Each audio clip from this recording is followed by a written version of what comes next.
այսպես մտերիմ հարաբերության սերը։ Աստված ուզում է մտերիմ հարաբերություն ունենա։ Աստված անձ է, Աստված հայր է յուրաքանչյուր մարդու համար եւ ուզում է իր զավակի հետ, ինչպես ամեն ծնող, ուզում է իր զավակի հետ ունենալ մտերիմ հարաբերություն։ Ճիշտն ասած, 2 օր առաջ այդպես տեսանյութ էի նայում կարճ եւ այնտեղ մի ոչ հավատացյալ հաղորդավարը ոչ հավատացյալ էր, հյուրը հավատացյալ էր, հոգևոր մարդ, հարցրեց այս ոչ հավատացյալ մարդը, հարցրեց, ասեց, Աստված, օրինակ, ինչ է ուզում մեզանից, եթե անգամ ինքը կա, ինքը Աստված է, ինքը ստեղծել է, ու ես ապրում եմ, ոչ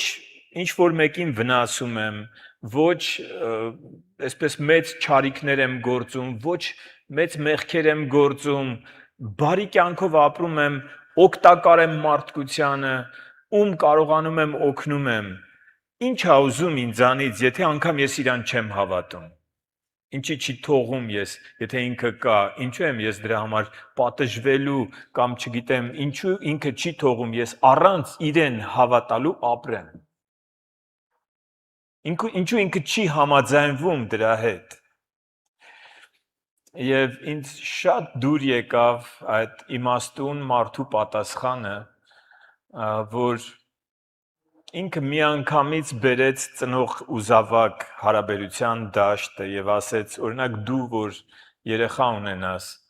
դու կուզես, որ ինքը լավ կյանքով ապրի, բարի կյանքով ապրի, բայց քո հետ ոչ մի կապ չունենա։ Եվ հաղորդավարը լռեց։ Եվ այսօր այս պատգամը ուզում եմ սկսել, գիտեք, Տեր Հիսուսը առակներով էր խոսում, ուզում եմ սկսել մի առակով։ Իրականում, երբ որ պատրաստվում էի, պատրաստվելուց անգամ առաջ Աստված տվեց այս միտքը, եւ որպեսզի հասկանանք այս պատգամների շարքը նրա մասին է, որ մենք հասկանանք Աստծո սիրո խորությունը, որ դու հասկանաս, թե որքան շատ Աստված քեզ սիրում եւ հասկանաս, որքան շատ է սիրում քո շրջապատի մարդկանց, անգամ ամենավատ մարդկանց։ Եվ ես միանգամից այս առակը ստացա պատմություն, գիտեք, երևի եթե պատմական գրքեր կարդացել եք կամ դասագրքերից ծանոթ կլինեք, այն ինչի մասին կխոսեմ մոնղոլներից է սկսվել։ Մոնղոլները, որ նվաճողներ էին, իրենք որ երկրները, որ նվաճում էին, տղա երեխաներին դեռ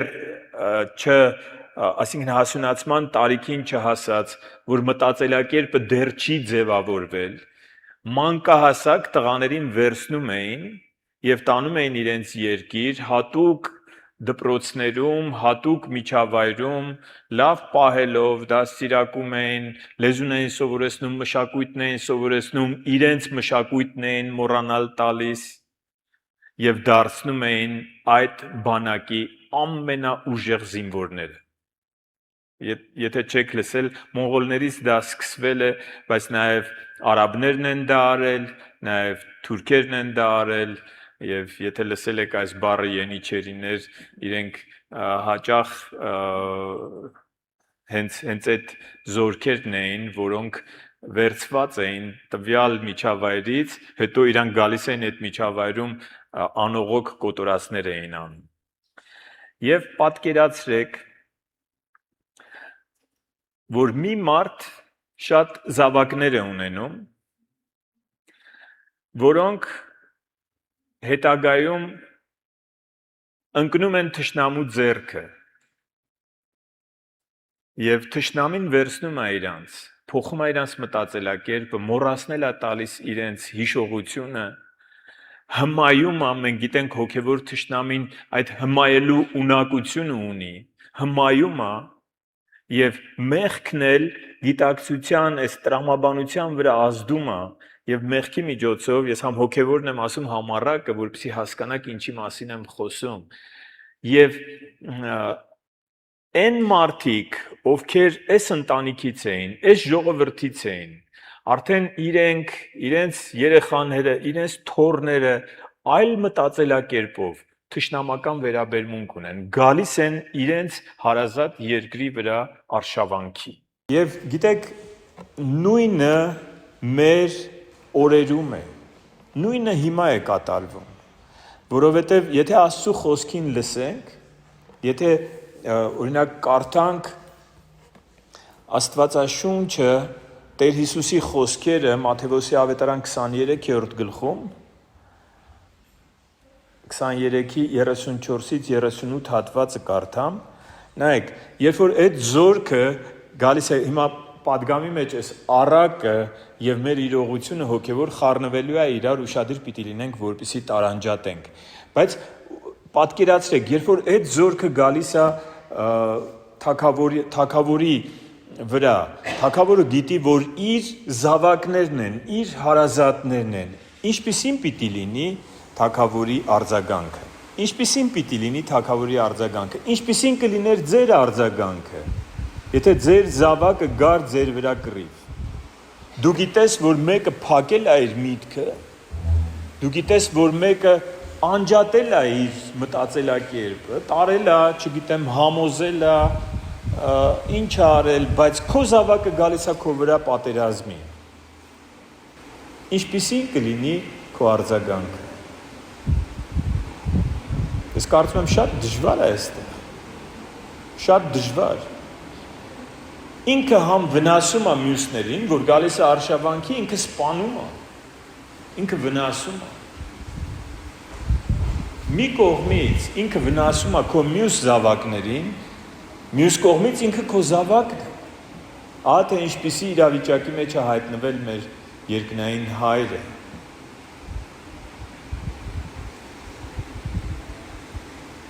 Եվ սա այստեղ է, որ մենք իր սերը պիտի հասկանանք։ Այստեղ է, որ մենք պիտի հասկանանք, մենք էինք մի ժամանակ այդ մարդիկ, որոնք չէին հասկանում։ Գիտեք, Իսկ շատ լավ առակ է։ Եվ ես կուզեմ ոչ միայն հիմա, այլ հետո էլ մտածեք սրա մասին։ Որտեվ կա ժամանակ, որ մեր կողքին մարդիկ շատ վատ բաներ են անում եւ Աստված իրանց տեղում չի պատժում։ Անկամ մեզ են վնասում ու պատիժ չեն ստանում։ Իհարկե, ի վերջո այդ պատիժը գալու է։ Անհնար է այդ պատիժը չգա։ Որտեվ Աստված իր թշնամիներին պատժում է, բայց մինչև պատժի ժամանակը հասնելը ինքը ամեն ինչ անում է, որ այս հմայությունը գնա, որ մարդիկ հիշեն իրենք ով են։ Պատկերացրեք հենց Հայաստանի օրինակով ասեմ, պատկերացրեք հայ երեխային վերցրել են, ծնողն էլ գիտի, չգիտեմ, այստեղ մի հատ մեծ խալ կար։ Ու տեսնում է ինքն է գալիս, ինքն էլ զենքը ձեռքին դիմավորում է թշնամուն։ Ու տեսնում է իր երեխան։ Ինչ պիտի անի։ Պիտի փորձի, ինչ կանեի ես։ Ես կփորձեի ամեն ձևով իրեն հիշացնել, ինքը ով է։ Այդպես չի։ Մինչև պատերազմի, մինչև պատժելու աստիճանը գա, ամեն ձևով հիշեցնել, ինքը ով է իրականում։ Ուզում եմ ընթերցել Մատթեոս ավետարան 23-րդ գլխից 34-ից 38 հատվածը։ Դրա համար, ահա ես ձեզ մոտ եմ ուղարկելու մարգարեների, իմաստունների ու դպիրների, նրանցից ոմանց սպանելու եք ու խաչը հանելու, ոմանց ձեր ժողովարաններում ծեծելու եք ու քաղաքից քաղաք հալածելու, այդպես ձեզ վրա է ընկնելու երկրի վրա թափված ամեն արդար արյան պատասխանատվություն, արդար Աբելի արյունից մինչև Բարաքիայի որդի Զաքարիայի արյունը, որին տաճարի ու զոհասեղանի միջև սպանեցիք։ Ճշմարիտ ասում եմ ձեզ, այս ամենը գալու է այս սերնդի վրա։ Երուսաղեմ, Երուսաղեմ, որ կոտորում ես մարգարեներին, քարկոծում քեզ մոտ ուղարկվածներին, քանի անգամ ցանկացա հավաքել քո երեխաներին, ինչպես հավն իր ձագերին թևերի տակ է հավաքում, բայց դուք չցանկացաք։ Տեր Հիսուսն ինչ է ասում։ Ասում է, ես միշտ փորձել եմ ձեզ զգուշացնել։ Ես մարգարեներ եմ ուղարկել։ Ես ծառայողներ եմ ուղարկել։ Ամեն անգամ փորձել եմ ձեզ հավաքեմ, դուք իմ երեխաներն եք, բայց դուք այդպես էլ չհավատացիք, դուք այդպես էլ չհասկացաք։ Հակոբոս 4:4 խոսքում ասում է, որ աշխարհի սերը թշնամություն է Աստծուն։ Ով ուզում է աշխարհին բարեկամ լինել, նա իր անձը Աստծուն թշնամի է դարձնում։ Մենք հասկանում ենք, որ պատերազմը, եթե այս աշխարհում մեր շուրջ պատերազմ է, տեսնում ենք ամեն օր զոհեր են, եթե այս պատերազմը մարդկանց կյանքեր է խլում, հոգևոր պատերազմը լրիվ ուրիշ պատերազմ է։ Հոգևոր պատերազմը Պողոս առաքյալը բացատրում է հավատքի պատերազմը։ Սատանան ամեն ինչ անում է, որ մենք հավատանք իր ստություններին, կյանքը սա է, վայելի աշխարհը։ Հավատացյալները խելքները գցած մարդիկ են, տարօրինակ, իրանք չգիտեն իրական կյանքը։ Տեր Հիսուսը մյուս կողմից պատերազմում է մեր հավատքի համար, որպեսզի մենք հասկանանք ով ենք մենք, որ այս կյանքից հետո կա կյանք, որ սա ընդամենը կարճ ակնթարթ է համեմատած այն հավիտենության հետ, որ սպասվում է մեզ։ Եվ այդ հավիտենությունը այսպես թե այնպես ապրելու ենք, ուղղակի հարցը կայանում է նրանում, թե որտեղ ենք ապրելու, որտեղ ենք անցկացնելու հավիտենությունը։ Սատանայի հետ կրակել լճի տանջանքների մեջ, թե մեր Տիրոջ հետ հավիտենական երանության մեջ։ Եվ պատերազմ է ու թեժ պատերազմ։ Եվ գիտեք, ինչու եմ ասում, մենք մի ժամանակ այդ թշնամու զորքի զինվորներն ենք, որովհետև այն մարդը, որ ապրում է մերժելով Քրիստոսի ուսուցումները, ինքը քարոզում է ընդդեմ Քրիստոսի ուսուցումների։ Ինքը իր կողքի մարդկանց խորհուրդ կտա, կասի հանկարծ չդառնաս հավատացյալ։ Ինքը քարոզում է, ինքը պատերազմում է։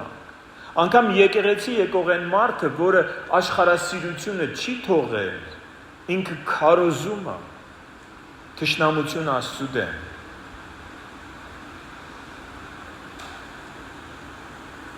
Տերը չի կամենում իր զավակներից որևէ մեկի կորուստը։ Հիշում ենք հայտնի խոսքերը Եզեկիելի մարգարեության 18-րդ գլխում, 18-23-ում ասում է, ես ամբարիշտի մեռնելը չեմ ուզում, այլ ուզում եմ, որ նա դարձի գա և ապրի, հեռանա իր չար ճանապարհներից, Աստված սիրում է յուրաքանչյուրին։ Եվ նաև այս քարոզը իր խոսքն է, որ մարդիկ հասկանան ում դեմ են դուրս եկել, հասկանան, որ իրենց աշխարհասեր ապրելակերպը, իրենց մեղքի կյանքը դա թշնամություն է Աստծու դեմ, որ մարդիկ նայում են իրեն և օրինակ են վերցնում ինչպես ապրեն։ Դուք գիտեք, որ մեզանց յուրաքանչյուրի շրջապատում կան մարդիկ, ովքեր օրինակ են վերցնում մեզնից։ Մեր երեխաները, մեր բարեկամները, մեր գործընկերները, մեր հարևանները օրինակ են վերցնում։ Մենք պիտի մեր ապրած կյանքով քարոզենք Քրիստոսին, մենք պիտի մեր ապրած կյանքով ցույց տանք փրկության ճանապարհը։ Եվ այնքան եմ սիրտ ուրախանում, որ տարիքով մարդիկ են գալիս եկեղեցի եւ ասում են, ես հիշում եմ իմ տատիկի հավատքը։ Ես հիշում եմ ինչպես էր ինքը աղոթում։ Ես հիշում եմ իմ պապիկը ինչպես էր մեղքից հեռու ապրում, կամ մայրիկը, կամ չգիտեմ հայրիկը, բայց շատ են մարդիկ, հիմնականում տատիկներին են հիշում, մեծ մասը։ Եվ արդեն, չգիտեմ, 60-նանց մարդը, երբ որ հիշում է իր տատիկի հավատքը, սա նշանակում է, որ ինչ որ հետ կա թողել այդ տատիկը իր կյանքում։ Մենք որ բանակի զինվորներն ենք։ Գիտեք, նախորդ մեր պատգամը, նախորդ այս շարքի պատգամը կոչվում էր Աստծու փրկարար սերը։ Աստված ամեն ինչ արել է, որ այդ թշնամու կողմից խաբված զավակները մի պահ Հիշում եք անառակ որդու պատմությունը, գրված է, որ նստել էր ու ինքն իրեն գալով ասաց. ինչ եմ անում ես այստեղ։ Ինքն իրեն գալով նշանակում է մի պահ այս խավարած միտքը լուսավորվեց։ Եվ Աստված իր զավակներին ուղարկել է աշխարհով մեկ, որ գնանք ու այդ մարդկանց խավարած միտքը լուսավորենք, վկայենք, խոսենք, ասենք դուք թշնամի չեք, դուք Աստծո զավակներն եք, ուղղակի հավատացել եք ստությունների, հավատացեք Քրիստոսին։ Եվ այդ հմայությունը, երբ որ անցնում է, մարդը մի պահ, երբ որ հավատում է ոչ թե մեզ, այլ Քրիստոսին։ Մեր վկայությունը լսելով հավատում է Քրիստոսին, Քրիստոսի խոսքերին, որ գրված է Աստվածաշնչի մեջ, տեղի է ունենում վերստին ծնունդ։ Մարդը նորից ծնվում է, բայց այս անգամ հոգևորապես, իր միտքը լուսավորվում է, ասում է, ես իմ համար կարող եմ ասել դու քո վերստին ծնունդը հիշիր, ինչպես եմ ապրել մինչև այս պահը, խաբված եմ ապրել, հավատացել եմ ստությունների, հիմա որոշում եմ հավատալ ճշմարտությանը, և դու ես իմ Տերը, իմ փրկիչ Աստված, դու ես իմ Տերը, և ես քո խոսքով եմ ապրելու։ Հիմա հասանք պատգամի այն պահին, որ այդ վերստին ծնունդը տեղի է ունենում։ Եվ ես գրել եմ ենթավերնագիր, առաջինը այսպես. երբ աչքերդ բացում ես քո իրական հոր գրկում։ Աչքերդ բացում ես քո հոր գրկում։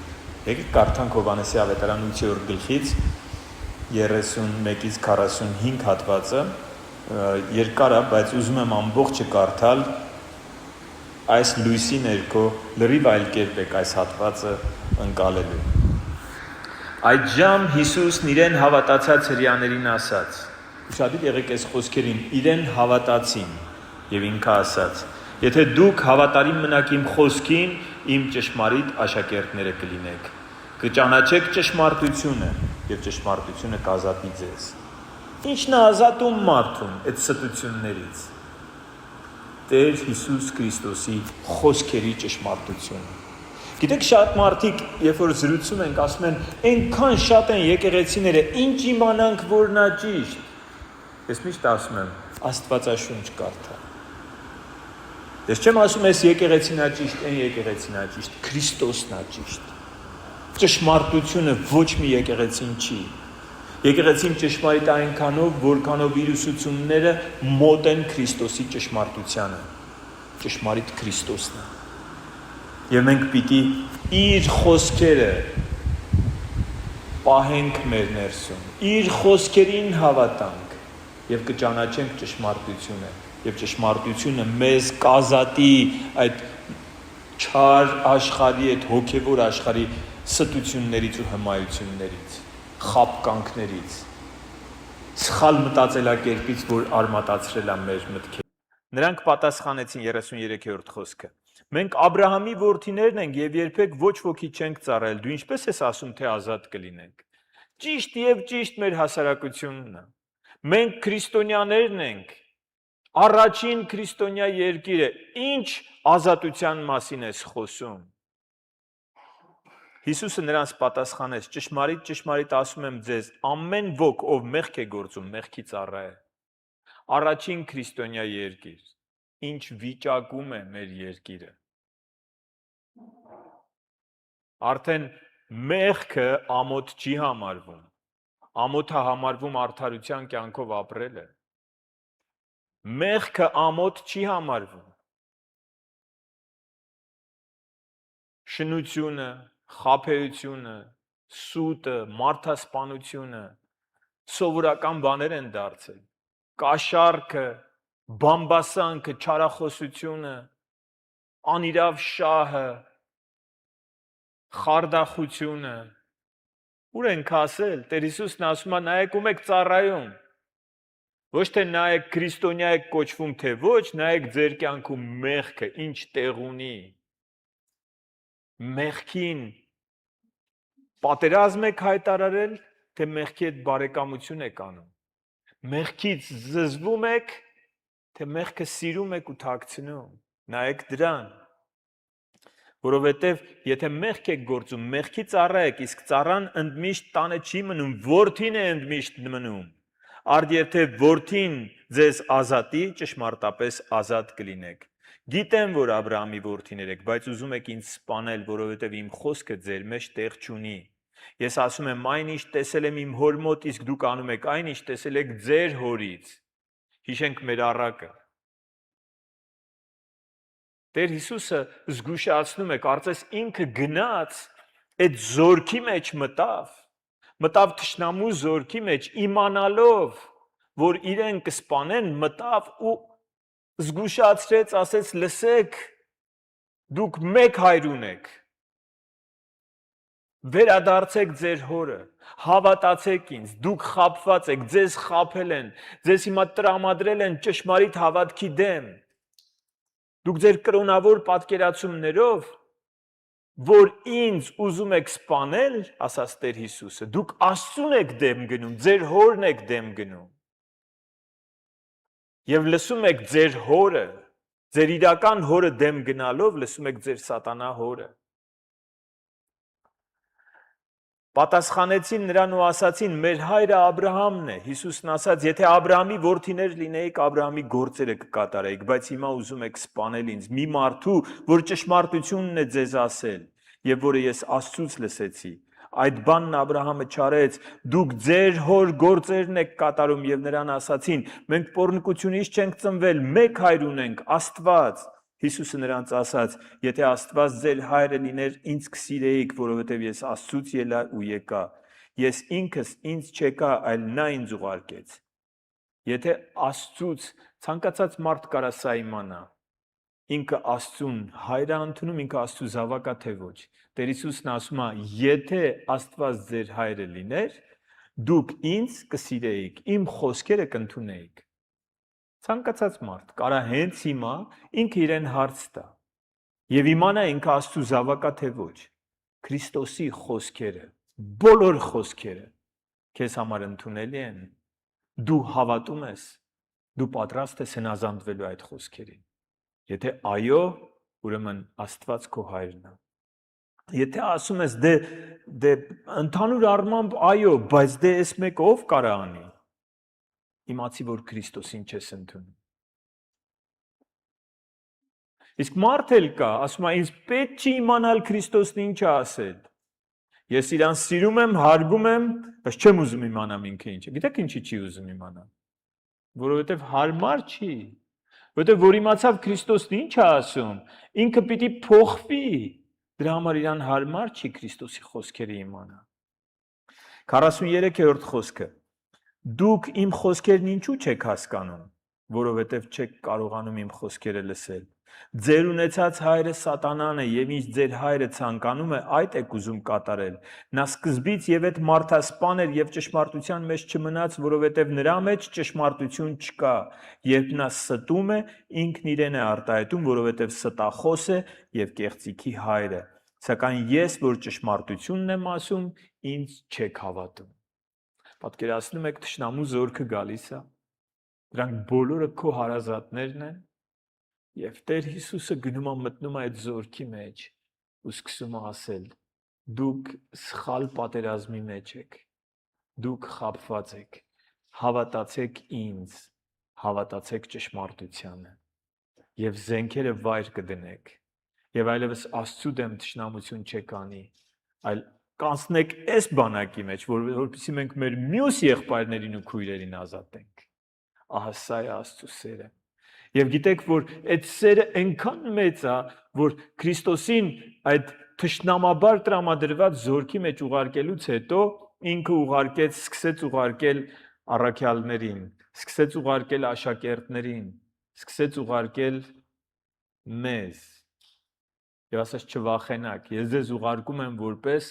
գառներ գայլերի մեջ, բայց ես ձեզ հետ եմ լինելու։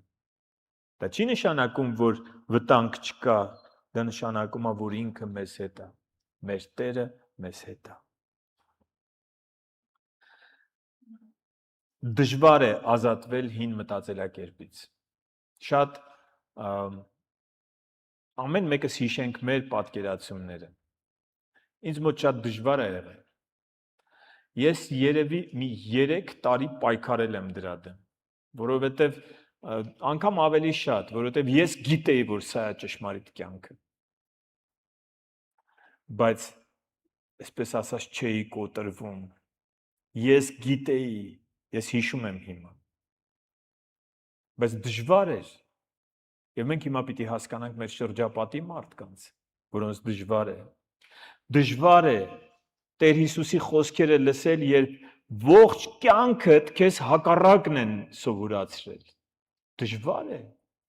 որ դպրոցից ու մանկապարտեզից քեզ ուրիշ բան են սովորեցրել, ինչա հավատքը, հիմա հայտնվում է Տեր Հիսուսը, իմ կյանքում հայտնվեց Տեր Հիսուս, երբ որ ես սկսեցի Աստվածաշունչ կարդալ։ Եվ ինքը ասում է լրիվ ուրիշ բան։ Գիտեք ամենամեծ շոկը իմ կյանքում որն է եղել։ Իմ կյանքում ամենամեծ շոկը եղել է այն, որ ես միշտ ասել եմ, որ ես հավատացել եմ Աստծուն, բայց միշտ դեմ եմ եղել հավաքույթներին։ Միշտ դեմ եմ եղել այսպիսի հավաքույթներին։ Եվ մի օր ես ինքս կարդում եմ Եբրայեցիս թուղթը եւ այնտեղ գրած է մեկտեղ հավաքվելը չթողնեք, ինչպես ոմանց սովորություն է։ Ոչ ոք չկար, ոչ ոք ինձ չէր համոզում։ Երբ որ մարդ համոզեր, ես կկարողանայի իրան պատասխանել, թե ինչու պիտի դու քո տանն էլ կարաս հավատաս, մի խոսքով գիտեք ոնց են ասում, տանն էլ աղոտ կանես, Աստված ամենուր է, այդ հավաքույթները հավաքվել, պաշտել, երգել, աղոթել, եկեղեցի 7-րդ օր դրանք հեչ կարևոր չեն։ Սա իմ մտածելակերպն էր, եւ հիմա Աստված է ինձ ասում։ Ես ուզում եմ առաջ անցնեմ, բայց առաջ չեմ կարողանում գնամ, որովհետև ես պիտի պատասխանեմ։ Հիմա Աստված ասում է, իմ մեջ երկխոսություն է գնում, կարծես Աստված ասում է, հիմա համաձայն ես ինձ հետ, թե համաձայն չես։ Եվ ես ով եմ, որ Աստծու հետ չհամաձայնվեմ։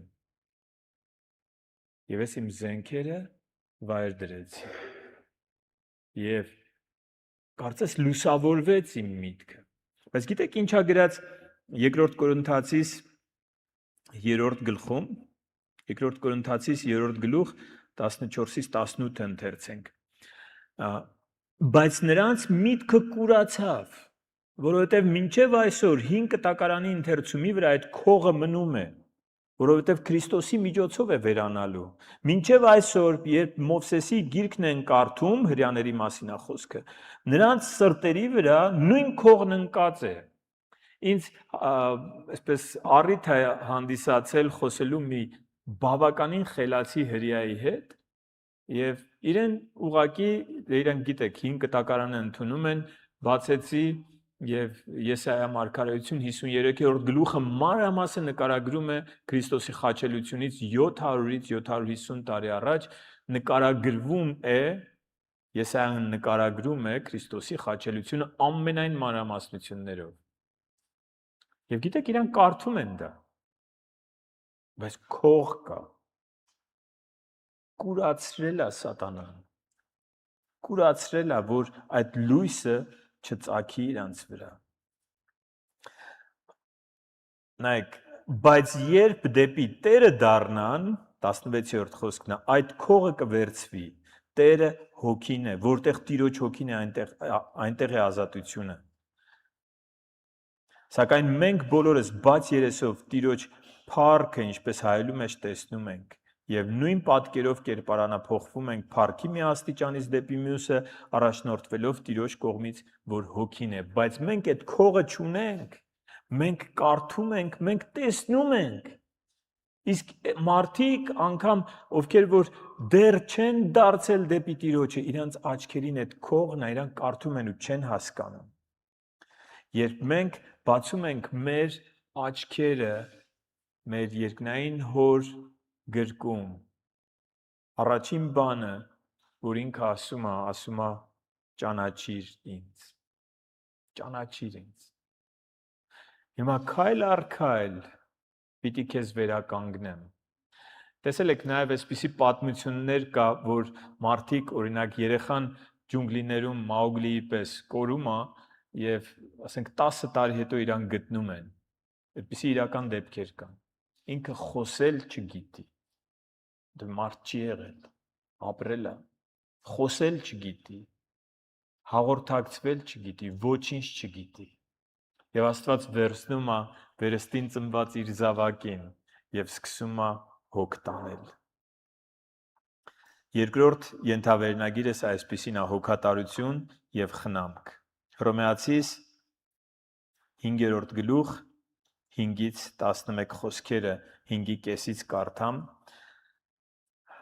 որովհետև Աստծու սերը սփռված է մեր սրտերի մեջ Սուրբ Հոգու միջոցով, որ տրվեց մեզ, որովհետև երբ մենք դեռ տկար էինք, Քրիստոս որոշված ժամանակին մեռավ ամբարիշտների համար, քանի որ հազիվ թե մեկը արդարի համար մեռնի, բայց բարի մարդու համար գուցե մեկը համարձակվի մեռնել։ Աստված մեր նկատմամբ իր սերը հայտնեց, երբ մենք դեռ մեղավոր էինք, Քրիստոսը մեզ համար մեռավ, հապա որքան առավել հիմա, երբ նրա արյունով արդարացած ենք, նրա բարկությունից փրկված կլինենք, որովհետև եթե այն ժամանակ, երբ թշնամի էինք Աստծուն, նրա հետ հաշտվեցինք իր որդու մահով, ապա որքան առավել կփրկվենք նրա կյանքով, երբ հաշտվել ենք։ Եվ ոչ միայն այսքանը,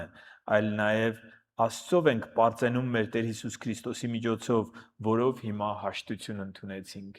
Եթե Աստված այնքան է սիրում մեզ, որ իր որդուն, իր առաքյալներին, իր մարգարեներին ուղարկեց այդ թշնամու զորքի մեջ, որ զգուշացնեն, գալիս էին առանց զենքի, գալիս էին միայն ճշմարտությունն էին խոսում, սպանվում էին, նահատակվում էին, զրկանքներ էին կրում, որպեսզի մեզ ճշմարտությունը ասեն, եւ մենք իր որդու մահով հաշտվեցինք, խոսքն ասում է,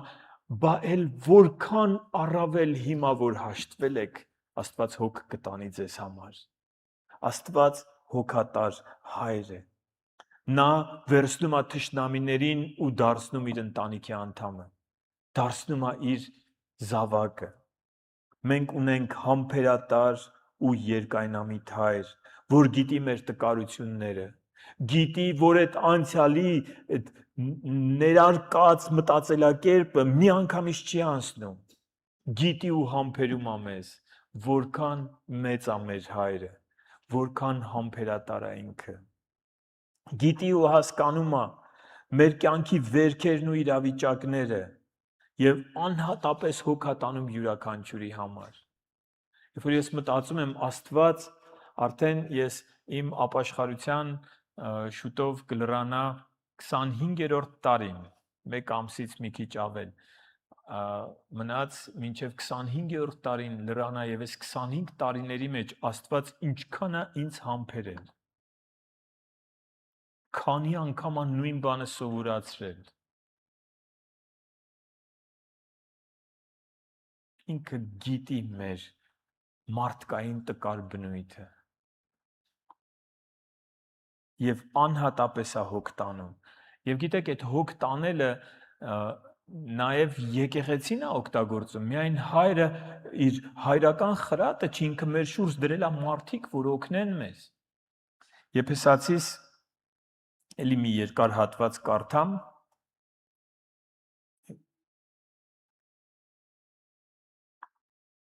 Լավ, քանի որ չեմ ֆիքսել ժամանակս, չգիտեմ ինչքան է անցել, ուզում եմ էլի այսօր կարճ քարոզեի, բայց լավ, ինչքան կստացվի։ Եփեսացիս 4 գլուխ 11-րդ խոսքից մինչև 5-1-ն եմ ընթերցելու։ Եվ նա ոմանց տվեց առաքյալներ լինելու, ոմանց մարգարեներ, ոմանց ավետարանիչներ, ոմանց հովիվներ ու վարդապետներ, կատարելագործելու սրբերին ծառայության գործում Քրիստոսի մարմնի շինության համար, մինչև ամենքս հասնենք հավատի միության եւ Աստծու որդու ճանաչողության, որպես հասուն ու կատարյալ մարդ Քրիստոսին չափանիշ ունենալով, որպեսզի այլևս չլինենք երեխաներ, որոնք քշվում ու տատանվում են ամեն վարդապետության քամուց ու մարդկանց խաբեբայությամբ, որոնք խորամանկությամբ մոլորեցնում են։ Եթե գանք մեր առակին, ապա ասում է, լսեք, դուք պիտի աճեք հոգևորապես, որ չլինեք երեխաներ։ Եթե մնաք երեխաներ, նույն կերպ, ինչպես որ գողացան ու փոխեցին ձեր մտածելակերպը, այդպես էլ հիմա կարող են անել, որովհետև երեխաները հեշտ հավատում են ամեն մոլորության։ Մի հատ միտք կգա, վերջերս մի մարդու այդպես չխոսացինք իրար հետ, բայց մի պահ ես ինչ որ տեղում է ինքը մտավ ու դուրս եկավ եւ հետո իմացա, որ ինքը ժամանակին շատ զորավոր հոգևոր է եղել եւ մի բան նկատեցի իր ձեռքին այդ սիգարետ ու ասեցի, բա հիմա հիասթափվել է ինչ որ անարդարությունների է հանդիպել եւ այլն։ Ու իմ մտքում չի տեղավորվում, երբ որ մարդը անարդարությունների է հանդիպում, հիասթափվում է ումից։ Պիտի դու կարաս մարդկանցից հիասթափվես, բայց Աստծուց Աստված հավատարիմ է։ Դու կարաս հիասթափվես այդ շրջապատից կամ այդ եկեղեցուց, անարդարություն, մոլորություն, չգիտես ինչ, բայց քո սիրտը պիտի փնտրի ճիշտ համայնք, ճիշտ եկեղեցի, բայց ոչ թե հիասթափվես ու գնաս աշխարհ։ Այս սա հոգևոր հասունության, հոգևոր աճի պակասն է, որովհետև եթե մենք մնանք երեխաներ, հոգևորապես, սատանան էլի մեզ խաբելու է, ասելու է սուտ ամեն ինչն է սուտ։ Եվ որ մարդը, թեկուզ ամենահեղինակավոր մարդը ընկնում է, ուրեմն Աստված սուտ է։ Ոչ, Տեր Հիսուսը ասել է եկեղեցի գայթակղություններ գալու են, բայց վայ այն մարդուն, ում ձեռքով կգան այդ գայթակղությունները։ Ասել է թե չի ասել, զգուշացրել է թե ոչ։ Վերջին ժամանակներում շատերը հավատքից կհեռանան, ասել է թե չէ։ Ասել է, որ կլինեն ծառայողներ, որոնք աստվածպաշտության կերպարանքը ունեն, բայց այդ զորությունը, որ Աստծուց գալիս է, հավատքի կյանք, սրբության կյանք ապրելու զորությունը ուրացած կլինեն, ասել է թե ոչ։ Իհարկե ասել է, իր խոսքն է մեզ զգուշացնում։ Ասենք Տեր Հիսուսի խոսքերը չէին մի մասը, բայց Աստվածաշնչի խոսքերն են։ Ոմանք էլ Տեր Հիսուսի խոսքերն են։ Հիմա եթե անգամ հիասթափություն գա քո կյանք, ումից, եթե դու աճել ես, արմատ ես գցել, քեզ Աստծուց ոչ ոք չի կարող հեռացնել։ Պողոս առաքյալն ասում էր, ինչը մեզ կհեռացնի Աստծու սիրուց։ Ինչը։ Հալածանք, նեղություն, տառապանք, մահ, կյանք, հրեշտակներ, երևացող բաներ, չերևացող բաներ, ինչը կհեռացնի Աստծու սիրուց, ոչինչը։ Որպեսզի երեխաներ չլինեք, որոնք քշվում ու տատանվում են ամեն վարդապետության քամուց եւ մարդկանց խաբեբայության, որոնք խորամանկությամբ մոլորեցնում են, այլ սիրո մեջ ճշմարիտ լինելով ամեն բանով աճենք դեպի նա, որ գլուխն է, դեպի Քրիստոս, որից ամբողջ մարմինը միասնական ու ներդաշնակ բոլոր հոդերի օգնությամբ յուրաքանչյուր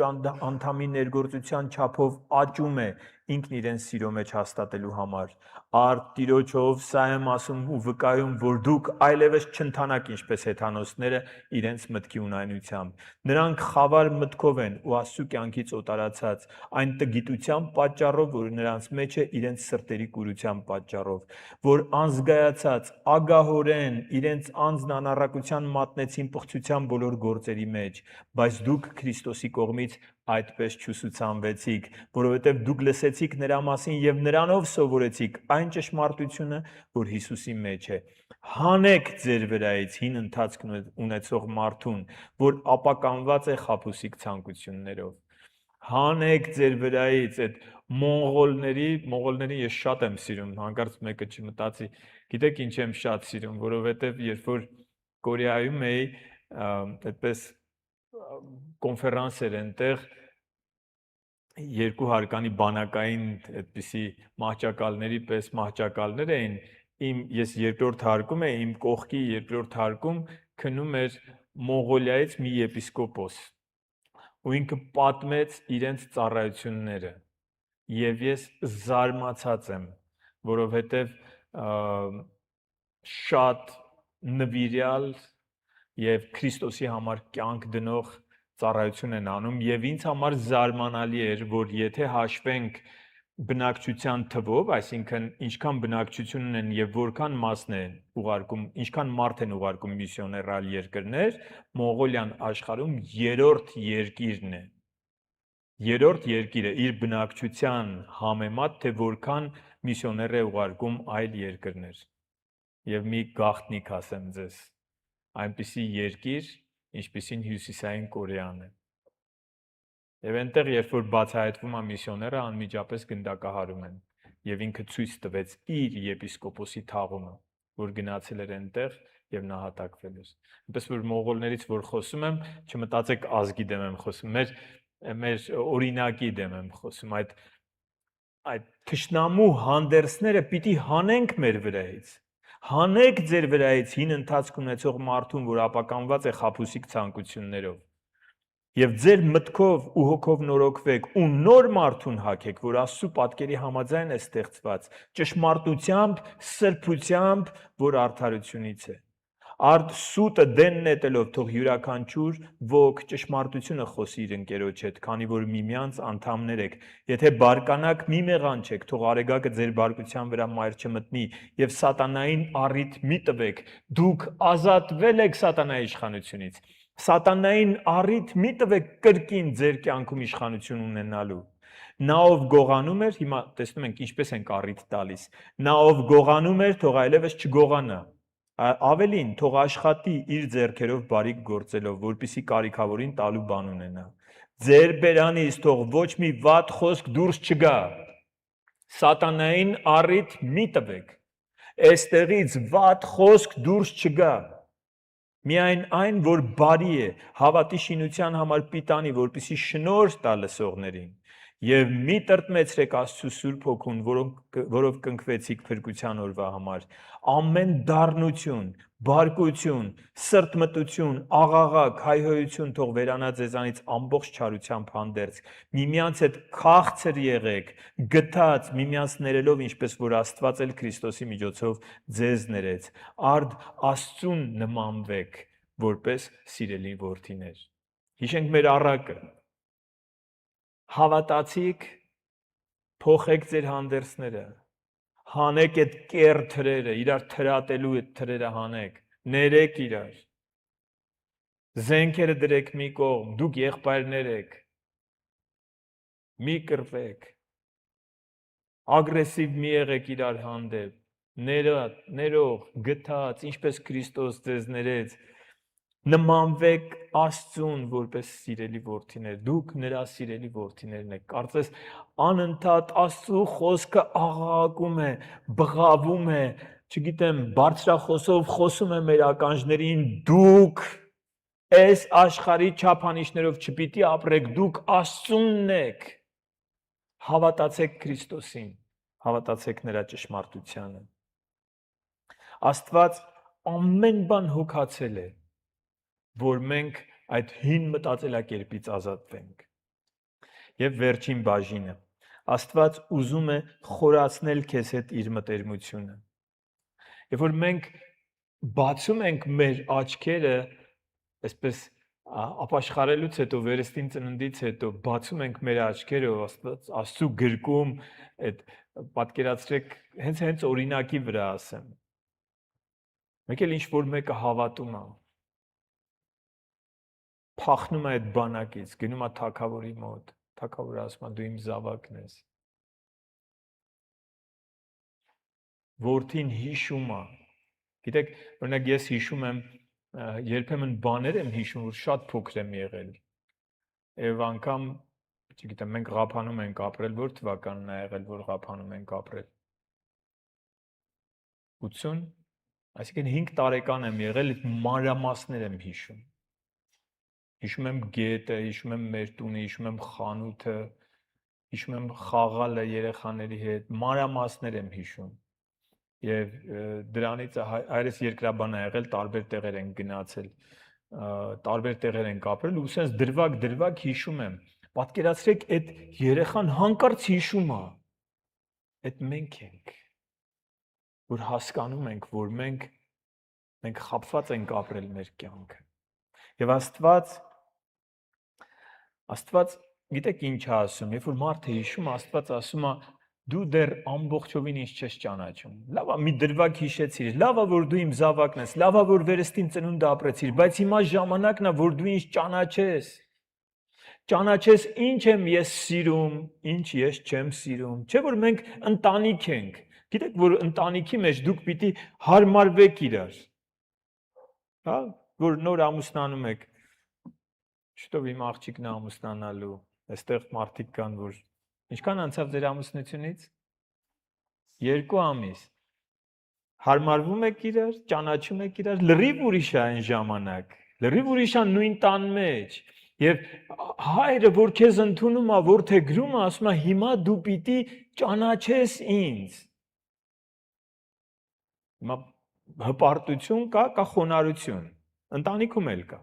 Հպարտությունը ասում է հարմարվիր ինձ։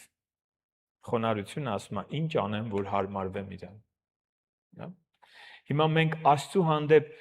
գիտեք, կա մեծ ու փոքր։ Երբ որ երեխան գալիս է, հորը ասում է հարմարվիր ինձ, մի քիչ ճիշտ չի հնչում սա։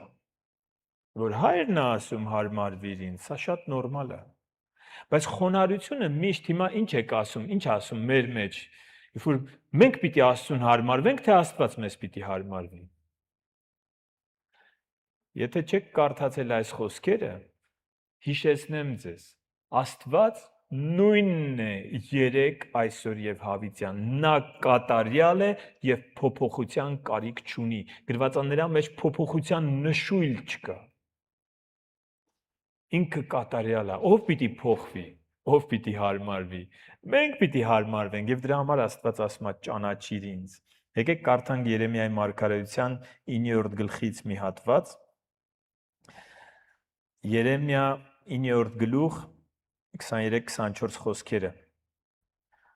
Այսպես է ասում Տերը. իմաստունն իր իմաստությամբ թող չպարծենա։ Չգիտեմ մարդիկ ինչով են պարծենում։ Եթե մեր ժամանակներում լիներ, կասեր հարուստը իր, այստեղ էլ է գրած կարծեմ, բայց հարուստի մասին այո։ Հարուստն իր հարստությամբ թող չպարծենա, զորավորն իր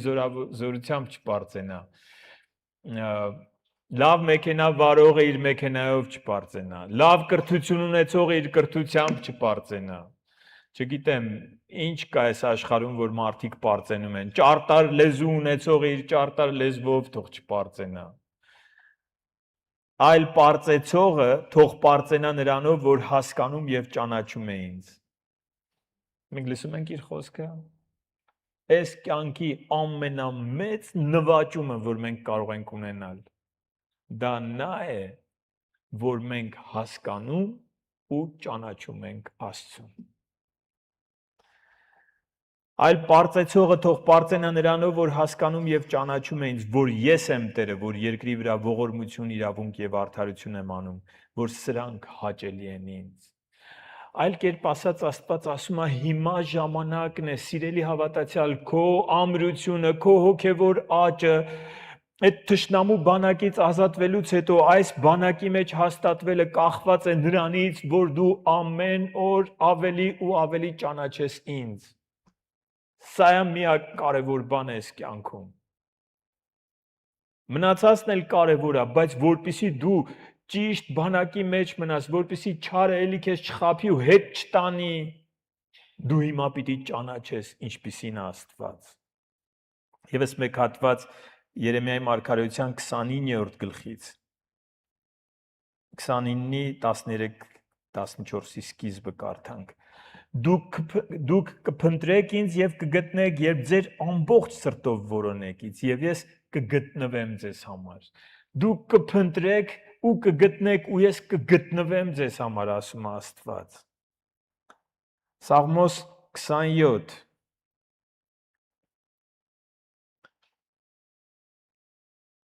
8-ից 11-ը։ Իմ սիրտը քեզ ասում է քո խոսքը, ինքան ինձ դուր եկավ այսօր առավոտ եմ սա կարդացել, իմ սիրտը քեզ ասում է քո խոսքը, ինչ է ասել Աստծո խոսքը, փնտրեք իմ երեսը, իմ սիրտը քեզ ասում է քո խոսքը, Փնտրեցեք իմ երեսը։ Ահա Տեր, ես էլ փնտրում եմ քո երեսը։ Մի ծածկիր ինձնից քո երեսը, մի մերժիր ծառայիդ քո բարկությամբ։ Դու ես իմ օգնությունը, մի հեռացրու ինձ եւ մի լքիր ինձ, ով իմ փրկության Աստված։ Թեկուզ հայրս ու մայրս լքեն ինձ, բայց ինձ ընդունում է Տերը։ Տեր, սովորեցրու ինձ քո ճանապարհը եւ առաջնորդիր ինձ ուղիղ ճանապարհով։ Տեր, սովորեցրու ինձ քո ճանապարհը։ Այս մանկության ծնունդից հետո, երբ որ երեխան ծնվում է, կա մի ընթացք մինչև հասունացում։ Մի ընթացք, երբ որ երեխան արդեն կարողանում է ինքնուրույն քայլել, խոսել, շարժվել, Աստված իրան խնամք է տանում։ Սա Աստծո մտերմության սերն է։ Եվ Աստված ուզում է, որ դու իրեն ճանաչես անհատապես։ Հիշում եք, ես մի առիթով ասել եմ, որ երբ որ մարդիկ դեռ հասուն քրիստոնյաներ չեն, իրենց ամեն խոսքի մեջ ասում են մեր հովիվը սենց է ասել, մեր հովիվը սենց է ուսուցանում, բայց երբ որ հասունանում են, ասում են Աստծո խոսքը այսպես է ասում։ Աստծո խոսքը այսպես է սովորեցնում։ Եվ քեզ պետք է Աստծո հետ առանց միջնորդի հարաբերություն կառուցել։ Որ չլինի զանգես, ասես հիմա առաջարկ են արել, պիտի սխալ թղթի տակ ստորագրեմ, կարելի է թե չէ։ Ես գիտեք ոնց եմ պատասխանում այդպիսի զանգերին։ Ասում եմ, որ քեզ հարցնի մեկ ուրիշը, ինչ ես ասելու։ Դե չէ, բա որ չէ, ինչու ես զանգում ինձ։ Որ ինչ։ Այսինքն լավ է որ հարցնում եք, իհարկե լավ է որ հարցնում եք, բայց բաներ կա որ զարմանում եմ որ հարցնում եք, որովհետև եթե դուք Տիրոջից գիտեք այդ պատվիրանը, մի անգամից տեղում կտրում եք այդ միտքը, քանի զրոյել լինի շահը, կտրում ենք այդ միտքը, վերջ, ձեզ պետքա ճանաչել, մեզ ամեն մեկիս, այդ ճանաչողություն, քանի որ Աստված անսահման խորն է, այդ ճանաչողությունը երբեք չի ավարտվում, Աստված ուզում է, որ մենք ճանաչենք իրեն, ինքը խնամք է տանում, ինքը հոգ է տանում, բայց այդ ճանաչողությունից է գալիս մտերմությունը։ Ձեր կյանքում հիշեք ձեր ամենամտերիմ մարդկանց։ Դուք ձեր ամենամտերիմ մարդկանց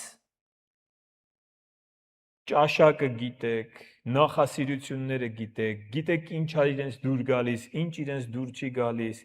ինչից են իրենք նյարդայնանում։ Դա մեկ ուրիշ կերպ եք օգտագործում, ուզում եք նյարդայնանան, հենց այդ եք անում։ Բայց ճանաչողությունն է, չէ՞ բերում մտերմության։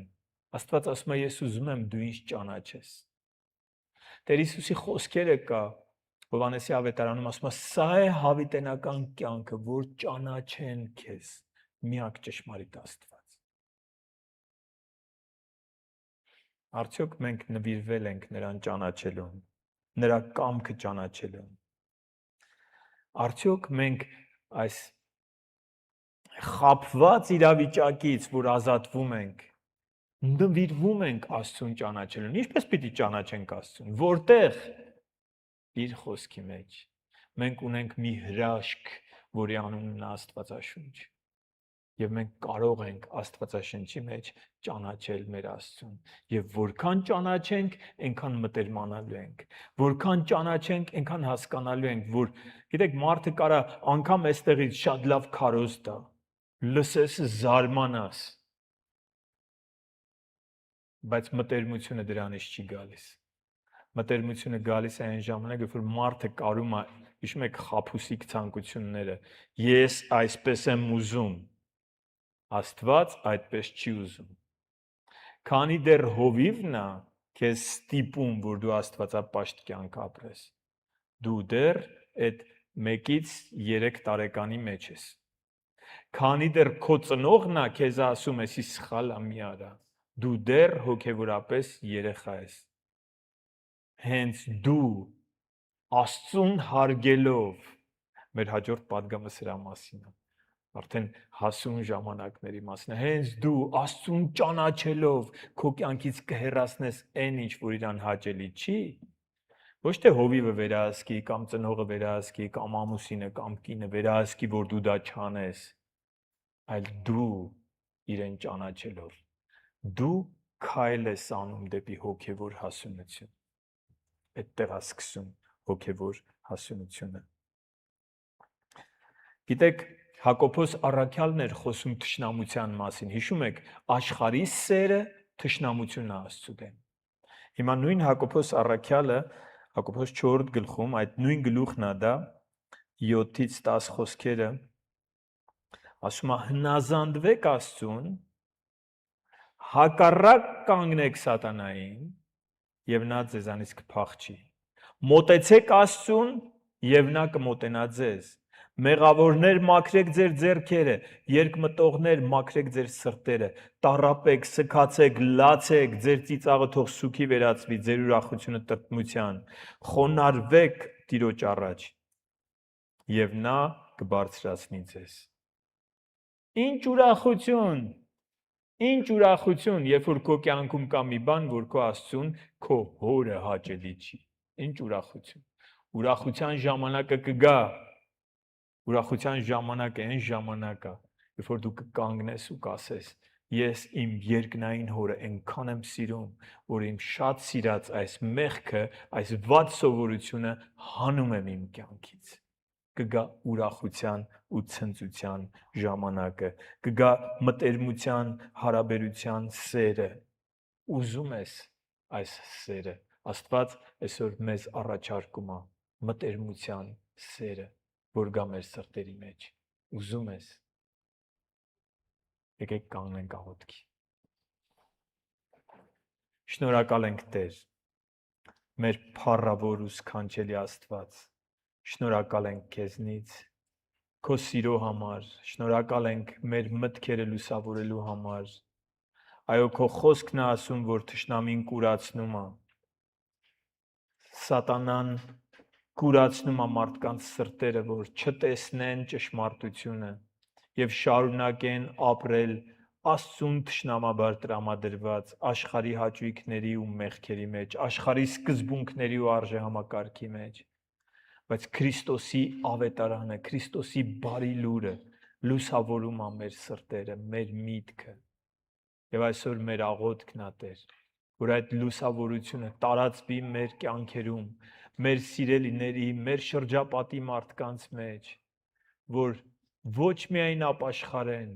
այլ նվիրվեն քեզ ճանաչելու աշակերտության կյանքին։ Օգնիր մեզ, որ հասկանանք քո սերը, քո սիրո խորությունը եւ քո սիրուն արձագանքենք փոխադարձ սիրով, նվիրումով եւ քեզ քո կամքին հնազանդվելու որոշմամբ։ Աղոթում ենք մեր Տեր եւ Փրկիչ Հիսուս Քրիստոսի անունով։ Ամեն։ Ամեն։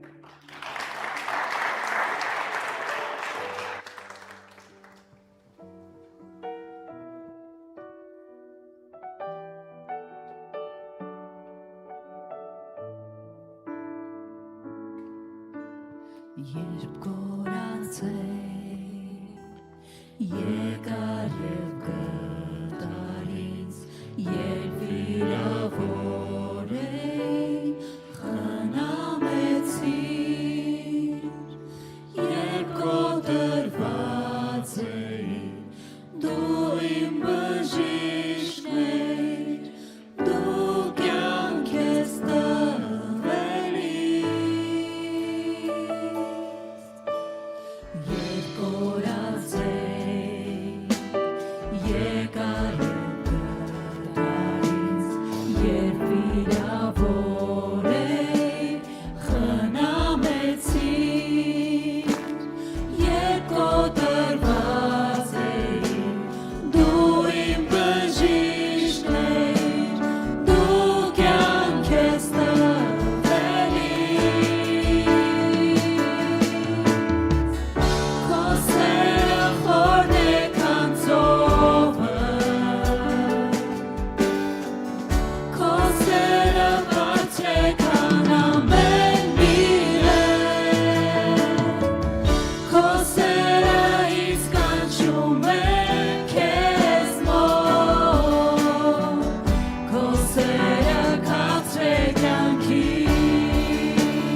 Kosera